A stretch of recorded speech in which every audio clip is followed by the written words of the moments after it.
कुर्सी कबो टेबल कबो मेज पे,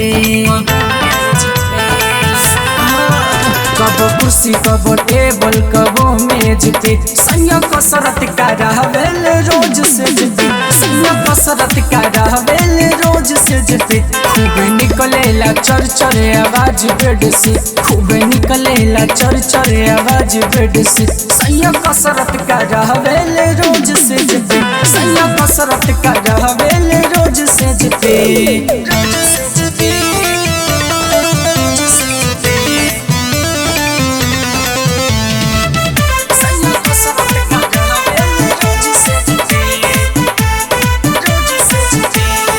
समझले नहीं जबरी मुँह में धरावेले, कबू निहुरावेले कबू सुतावेले।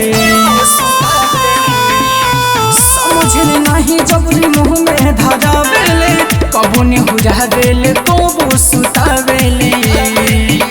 अपन जोशु देखावे हमर नान्हे एज पे, अपन जोशु देखावे हमर नान्हे एज पे। सैया कसरत करावेल रोज सेज पे, सैया कसरत करावेल रोज सेज पे।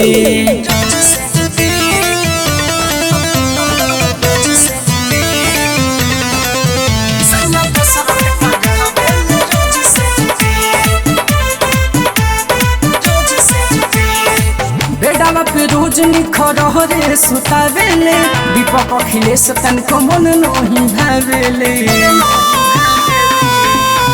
बेडावा पे रोज निखरह रे सुतावेले, अफजल दीपक तनको मन नहीं भावेले।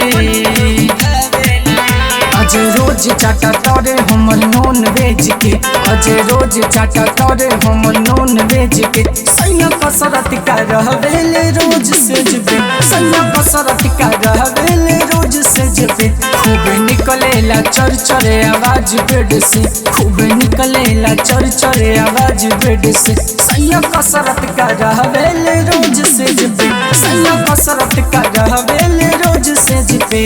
सीधे रिकॉर्ड्स दिल्ली।